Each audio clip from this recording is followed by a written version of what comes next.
श्री शिवाय नमस्तुभ्यम। आज आप सुनेंगे शुक्र प्रदोष व्रत की कथा, शिव चालीसा का पाठ और भगवान शिव की आरती के साथ ही आज के प्रदोष व्रत की तिथि और शुभ मुहूर्त के साथ ही प्रदोष काल के समय के बारे में। अगर आपको ये वीडियो अच्छी लगे तो प्लीज वीडियो को लाइक जरूर कीजिएगा। शुक्र प्रदोष व्रत कथा के अनुसार एक नगर में 3 मित्र रहा करते थे, राजकुमार, ब्राह्मण कुमार और धनिक कुमार। राजकुमार और ब्राह्मण कुमार दोनों ही विवाहित थे, लेकिन धनिक पुत्र का विवाह तो हो गया था, लेकिन उसका गौना अभी तक शेष था, इसलिए धनिक पुत्र की पत्नी अपने मायके में ही थी। एक दिन तीनों मित्र स्त्रियों के बारे में चर्चा कर रहे थे। तभी ब्राह्मण कुमार ने स्त्रियों की प्रशंसा करते हुए कहा कि नारी के बिना घर तो भूतों का डेरा होता है। धनिक पुत्र ने यह सुना तो तुरंत ही उसने अपनी पत्नी को घर लाने का निश्चय कर लिया। धनिक पुत्र को उसके माता पिता ने बहुत समझाया कि बेटा, अभी शुक्र देवता डूबे हुए हैं, ऐसे में बहू बेटियों को उनके घर से विदा करवाकर लाना शुभ नहीं होता। लेकिन धनिक पुत्र ने अपने माता पिता की एक भी बात नहीं सुनी और वह अपने ससुराल पहुंच गया। ससुराल जाने पर उसका खूब आदर सत्कार किया गया। कुछ समय के बाद जब उसने अपनी पत्नी को भी साथ चलने के लिए कहा, तब उसके ससुराल वालों ने उसे समझाने का प्रयास किया, परंतु वह तो अपनी पत्नी को विदा कराने की जिद पर अड़ा रहा। धनिक पुत्र की जिद के कारण कन्या के माता पिता को आखिरकार अपनी पुत्री की विदाई करनी पड़ी। विदाई कराने के बाद दोनों पति पत्नी शहर से बाहर निकले ही थे कि बैलगाड़ी का पहिया निकल गया और बैल की टांग टूट गई। दोनों को बहुत चोट आई, लेकिन फिर भी वो किसी तरह चलते रहे। अभी कुछ ही दूर पर पहुंचे थे कि उन्हें रास्ते में ही डाकू मिल गए। डाकुओं ने उनका सारा धन लूट लिया। जैसे ही दोनों घर पहुंचे कि धनिक पुत्र को सांप ने डस लिया, तो तुरंत ही उसके पिता ने वैद्य को बुलवाया। तो वैद्य ने उसको देखने के बाद बताया कि इसकी तो 3 दिन बाद मृत्यु हो जाएगी। जब धनिक पुत्र के मित्र ब्राह्मण कुमार को ये खबर मिली तो वह धनिक पुत्र के घर पहुंचा और उसके माता पिता को शुक्र प्रदोष व्रत रखने के बारे में बताया और उनसे कहा कि इसे पत्नी सहित वापस ससुराल भेज दें। तब धनिक ने ब्राह्मण कुमार की बात मानकर पत्नी सहित अपने पुत्र को उसके ससुराल भेज दिया। जल्द ही शुक्र प्रदोष व्रत का दिन आया। तब उसने विधि विधान से प्रदोष का व्रत रखा, जहाँ पर इस व्रत को रखने से उसकी हालत ठीक होती चली गई और शुक्र प्रदोष के महात्म्य से उसके सभी कष्ट दूर हो गए। उसके बाद शुभ मुहूर्त में वह अपनी पत्नी को विदा कराकर अपने घर वापस लेकर आया। शुक्र प्रदोष व्रत के दिन इस कथा को अवश्य ही पढ़ना अथवा सुनना चाहिए। मान्यताओं के अनुसार शुक्र प्रदोष व्रत रखने से भगवान शिव की कृपा प्राप्त की जा सकती है। इससे जीवन में किसी भी प्रकार का अभाव नहीं रहता। इतना ही नहीं, हर प्रकार के आर्थिक संकटों का समाधान करने के लिए भी जीवन में प्रदोष का ये व्रत अवश्य ही रखना चाहिए। व्रत के प्रभाव से हर तरह के रोग दूर होते हैं और बीमारियों पर होने वाले खर्चों में कमी आती है। भगवान शिव को ज्ञान और मोक्ष का दाता भी माना जाता है, इसलिए मोक्ष की कामना रखने वाले भक्तों को अपने जीवन में प्रदोष व्रत अवश्य ही रखना चाहिए। दाम्पत्य जीवन में मधुरता लाने के लिए और खासकर जिन लोगों के विवाह संबंध में कोई समस्या आती हो तो उन्हें इस व्रत को अवश्य ही रखना चाहिए। तो ऐसे लोगों को अपने घर पर आई हुई किसी भी स्त्री को मिठाई खिलाकर ही वापस भेजना चाहिए और इस दिन अपने घर को, अपने मंदिर को साफ सुथरा करके पूजन करना चाहिए।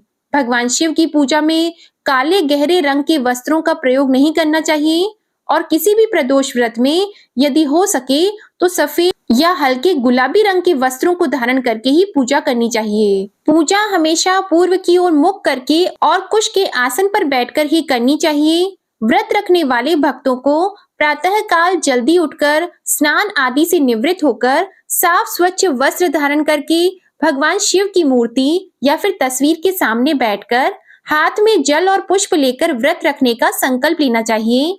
फिर विधि विधान से धूप और दीप जलाकर भगवान की पूजा करके उपवास रखना चाहिए।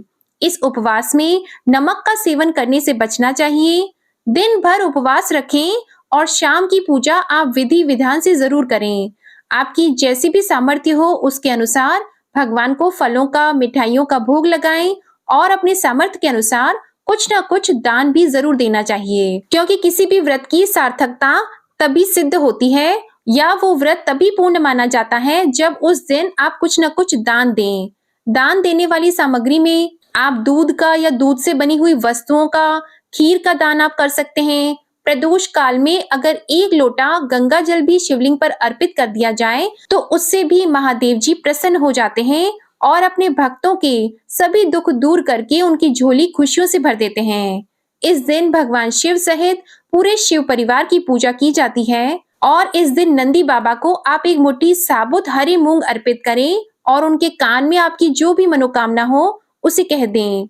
यदि आपके जीवन में कोई बहुत बड़ा दुख है जिसके निवारण के लिए आपने यह व्रत रखा है, तो उसके निवारण के लिए आप नंदी बाबा से जरूर प्रार्थना करें। नंदी बाबा से प्रार्थना करते समय आप हाथ जोड़कर क्षमा याचना भी करें, ताकि दिन भर रखे हुए उपवास में यदि आपसे कुछ भी कमी या अधिक हो जाए तो उसके लिए भगवान आपको क्षमा कर दें। नंदी बाबा से प्रार्थना इसलिए की जाती है क्योंकि नंदी बाबा को भगवान शिव का कोतवाल समझा जाता है और हमारी मनोकामनाएं भगवान शिव तक पहुंचाने का सारा काम नंदी बाबा ही करते हैं। शुक्र ग्रह का हमारे दाम्पत्य जीवन पर बहुत अधिक प्रभाव होता है। यदि शुक्र ग्रह के कारण शुक्र खराब है, आपके दाम्पत्य जीवन में बहुत कड़वाहटे हो, तो ऐसे में 11 लाल गुलाब के फूलों को गुलाबी रंग के धागे में पिरोकर यदि पति पत्नी मिलकर शाम के समय, प्रदोष काल के समय शिवलिंग पर या भगवान शिव को ओम उमा महेश्वराय नमः इस मंत्र का 11 बार जप करते हुए माला अर्पित करनी चाहिए। ऐसा करने से दाम्पत्य जीवन में मधुरता आ जाती है। अब सुनिए श्री शिव चालीसा। श्री गणेश गिरिजा सुवन मंगल मूल सुजान, कहत अयोध्या दास तुम देहु अभय वरदान। जय गिरिजापति दीन दयाला, सदा करत संतन प्रतिपाला। भाल चंद्रमा सोहतनी के, कानन कुंडल नाग फनी के। अंग गौर शिर गंग बहाए, मुंड माल तन छार लगाए। वस्त्र खाल बाघंबर सोहे, छवि को देख नाग मुनि मोहे। मैना मातु की है दुलारी, बाम अंग सोहत छवि न्यारी। कर त्रिशूल सोहत छवि भारी, करत सदा शत्रुन क्षयकारी। नंदी गणेश सोहित कैसे, सागर मध्य कमल है जैसे। कार्तिक श्याम और गणराऊ, या छवि को कही जात न काऊ। देवन जब ही जाय पुकारा, तब ही दुख प्रभु आप निवारा। किया उपद्रव तारक भारी, देवन सब मिली तुम ही जुहारी। तुरत षडानन आप पठायऊ, लव निमेष मह मार गिरायऊ। आप जलंधर असुर सहारा, सुयश तुम्हार विदित सहारा। त्रिपुरासुर सन युद्ध मचाई, सब ही कृपा कर लीन बचाई। किया तपहि भागीरथ भारी, पूरब प्रतिज्ञा तसु पुरारी। दानिन मह तुम सम को नाही, सेवक स्तुति करत सदाही। वेद नाम महिमा तव गाई, अकथ अनादि भेद नहीं पाई। प्रगट उदधि मंथन में ज्वाला, जरे सुरासर भय विहाला। कीन्ह दया तह करी सहाई, नीलकंठ तब नाम कहाई। पूजन रामचंद्र जब कीन्हा, जीत के लंक विभीषण दीन्हा। सहस कमल में हो रहे धारी, कीन्हा परीक्षा तब ही पुरारी। एक कमल प्रभु राखे जोई, कमल नयन पूजन चह सोई। कठिन भक्ति देखी प्रभु शंकर, भय प्रसन्न दिए इच्छित वर। जय जय जय अनंत अविनाशी, करत कृपा सबके घटवासी। दुष्ट सकल नित मोहि सतावे, भ्रमत रहे मोहि चैन न आवे। त्राहि त्राहि मैं नाथ पुकारो, यही अवसर मोहि आन उबारो। ले त्रिशूल शत्रुन को मारो, संकट से मोहि आन उबारो। मातु पिता भ्राता सब कोई, संकट में पूछत नहीं कोई। स्वामी एक है आस तुम्हारी, आय हरहु अब संकट भारी। धन निर्धन को देत सदाही, जो कोई जाचे वो फल पाही। स्तुति के ही विधि करो तुम्हारी, क्षमहु नाथ अब चूक हमारी। शंकर हो संकट के नाशन, मंगल कारण विघ्न विनाशन। योगी यति मुनि ध्यान लगावे, नारद शारद शीश नवावे। नमो नमो जय नमो शिवाय, सुर ब्रह्मादिक पार न पाए। जो यह पाठ करे मन लाई, ता पार होत है शंभु सहाई। ऋनिया जो कोई हो अधिकारी, पाठ करे सो पावन हारी। पुत्रहीन कर इच्छा कोई, निश्चय शिव प्रसाद तेहि होई। पंडित त्रयोदशी को लावे, ध्यान पूर्वक होम करावे। त्रयोदशी व्रत करे हमेशा, तन नहीं ताके रहे कलेशा। धूप दीप नैवेद्य चढ़ावे, शंकर सम्मुख पाठ सुनावे। जन्म जन्म के पाप नसावे, अंतवास शिवपुर में पावे। कहे अयोध्या आस तुम्हारी, जानी सकल दुख हरहु हमारी। नित नेम कर प्रात ही, पाठ करो चालीसा। तुम मेरी मनोकामना पूर्ण करो जगदीश। मगसर छठी हेमंत ऋतु, संवत 64 जान। स्तुति चालीसा शिव ही, पूर्ण कीन कल्याण। प्रेम से बोलिए हर हर महादेव, ओम नमः शिवाय। अब सुनिए भगवान शिव की आरती। ओम जय शिव ओमकारा, प्रभु हर शिव ओमकारा। ब्रह्मा विष्णु सदा शिव, ब्रह्मा विष्णु सदा शिव। अर्धांगी धारा, ओम जय शिव ओमकारा। एकानन चतुरानन, पंचानन राजे। स्वामी पंचानन राजे। हंसासन गरुड़ासन, हंसासन गरुड़ासन। वृषवाहन साजे, ओम जय शिव ओमकारा। दो भुज चार चतुर्भुज, 10 भुज अति सोहे। स्वामी 10 भुज अति सोहे। त्रिगुण रूप निरखते, त्रिगुण रूप निरखते। त्रिभुवन जन मोहे, ओम जय शिव ओमकारा।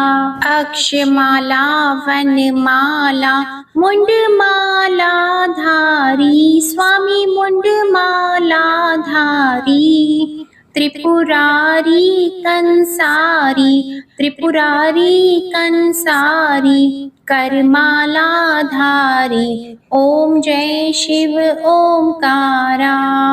श्वेतांबर पीतांबर, बाघंबर अंगे। स्वामी बाघंबर अंगे। सनकादिक गरुणादिक, सनकादिक गरुणादिक। भूतादिक संगे, ओम जय शिव ओमकारा। कर की मध्य कमंडल, चक्र त्रिशूलधारी स्वामी चक्र त्रिशूलधारी। सुखकारी दुखहारी, सुखकारी दुखहारी, जग पालनकारी। ओम जय शिव ओंकारा। ब्रह्मा विष्णु सदा शिव, जानत अविवेका स्वामी जानत अविवेका। प्रणवाक्षर में शोभित, प्रणवाक्षर में शोभित, ये तीनों एका। ओम जय शिव ओंकारा। त्रिगुण स्वामी जी की आरती जो कोई नर गावे, स्वामी जो कोई नर गावे। कहत शिवानंद स्वामी, कहत शिवानंद स्वामी, मन वांछित फल पावे। ओम जय शिव ओंकारा। ओम जय शिव ओंकारा। जय भोलेनाथ। अब जानिए शुक्र प्रदोष की तिथि और शुभ मुहूर्त के बारे में। कार्तिक मास के शुक्ल पक्ष की त्रयोदशी तिथि की शुरुआत 24 नवंबर दिन शुक्रवार को शाम 7:06 पर हो रही है और अगले दिन 25 नवंबर दिन शनिवार को शाम 5:22 तक इसका समापन होगा। प्रदोष व्रत की पूजा शाम के समय की जाती है, इसलिए नवंबर का अंतिम प्रदोष व्रत 24 नवंबर को ही रखा जाएगा। 24 नवंबर को प्रदोष व्रत की पूजा का शुभ मुहूर्त होगा शाम 7:06 से लेकर रात 8:06 तक। इस दिन आपको शिव पूजा के लिए 1 घंटे का समय प्राप्त होता है। शुक्र प्रदोष व्रत के दिन सुबह उठकर स्नान आदि करें। इसके बाद भगवान भोलेनाथ के सामने दीपक प्रज्वलित कर प्रदोष व्रत का संकल्प लें। संध्या के समय शुभ मुहूर्त में भगवान शिव और उनके परिवार की पूजा आरंभ करें। गाय के दूध, दही, घी, शहद और गंगा जल आदि से शिवलिंग का अभिषेक करें। फिर शिवलिंग पर श्वेत चंदन लगाकर बेलपत्र, मदार, पुष्प, भांग आदि अर्पित करें। फिर विधि पूर्वक पूजन करें और भगवान शिव की कथा अवश्य ही सुने और भगवान शिव की आरती उतारें। इस प्रकार अगर आप सच्चे मन से भगवान शिव के ये प्रदोष व्रत को करते हैं, इनकी कथा को सुनकर आरती करते हैं, तो भगवान आपकी सभी मनोकामनाओं को पूर्ण करते हैं। बोलिए भगवान शिव शंकर की जय। हर हर महादेव। ओम नमः शिवाय। आपको आज का ये वीडियो पसंद आए तो इसे लाइक करना मत भूलिएगा। इसी के साथ चैनल को भी सब्सक्राइब कर लीजिएगा और कमेंट में भगवान भोलेनाथ की जय जरूर लिखिएगा।